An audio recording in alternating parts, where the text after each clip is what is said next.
राजसिंहासनावर बसून जनतेसाठी जगलात तुम्ही. आधुनिक शिक्षणाचा दीप पेटवून अंधार हटवलात तुम्ही. आधुनिक शिक्षणाचा दीप पेटवून अंधकार हटवलात तुम्ही. समतेचा संदेश देत समाजाला दिशा दाखवला तुम्ही. समतेचा संदेश देत समाजाला दाखवली दिशा. छत्रपती राजाराम महाराज आपल्या कोल्हापुराची नवी आशा. छत्रपती राजाराम महाराज आपल्या कोल्हापुराची नवी आशा. नमस्कार, माझे नाव जोया जावेद पाटणकर. मी परशुराम विद्या मंदिर व ज्युनियर कॉलेज गगनबावडा या शाळेतील इयत्ता 8वीची विद्यार्थिनी. आज मी तुम्हा सर्वांसमोर छत्रपती राजाराम महाराज आणि 19व्या शतकातील सामाजिक स्थिती हा विषय मांडत आहे. सन्माननीय अध्यक्ष महोदय, पूज्य गुरुजन वर्ग आणि माझ्या मित्रमैत्रिणींनो, आज मी तुम्हा समोर एका अशा राजांबद्दल बोलणार आहे ज्यांच्या कार्यामुळे आधुनिक महाराष्ट्राच्या समाज सुधारणेचा पाया रचला गेला. ते म्हणजे कोल्हापूरच्या गादीचे छत्रपती राजाराम महाराज, ज्यांनी 1866 ते 1870 या अल्पकाळात कोल्हापुरावर राज्य केले.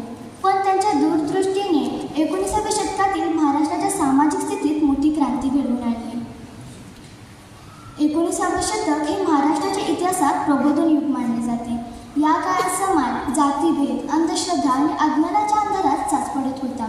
स्त्रियांना शिक्षणाची बंदी होती आणि खालच्या जातीतील लोकांना मानवी हक्क नाकारले जात होते. अशा परिस्थितीत राजाराम महाराजांनी पाश्चात्य शिक्षणाचा स्वीकार करून समाजाला आधुनिकतेकडे नेण्याचे स्वप्न पाहिले. छत्रपती राजाराम महाराजांचा विश्वास होता की जोपर्यंत समाज सुशिक्षित होत नाही तोपर्यंत प्रगती शक्य नाही. त्यांनी कोल्हापुरात शिक्षणाचा प्रसार करण्यासाठी विशेष कार्य केले. त्यांनी उच्चवर्णीयांसाठीच नव्हे तर सर्वसामान्य जनतेसाठी शाळा उघडण्यास प्रोत्साहन दिले. त्यांनी कोल्हापूर हायस्कूलची स्थापना केली, जे पुढे मेन राजाराम हायस्कूल म्हणून ओळखले जाऊ लागले. आज आपण त्याच वास्तूत त्यांच्या कार्याचे गौरव स्मरण करत आहोत. ही गोष्ट विशेष उल्लेखनीय आहे. 19व्या शतकात स्त्री शिक्षण हा एक मोठा गंभीर विषय होता, पण महाराजांनी स्त्रियांना शिक्षित करण्यासाठी पुढाकार घेतला. त्यांनी आपल्या संस्थानात मुलींच्या शाळांना मदत केली. समाजाचा विरोध पत्करून स्त्रियांना शिक्षित करणे हा त्या काळातील एक मोठा क्रांतिकारी विचार होता. राजाराम महाराज हे पहिले छत्रपती होते ज्यांनी 7 समुद्रापार युरोपाचा प्रवास केला. त्यांना पाश्चात्य जगातील विज्ञान, तंत्रज्ञान आणि न्यायव्यवस्था महाराष्ट्रात आणायची होती.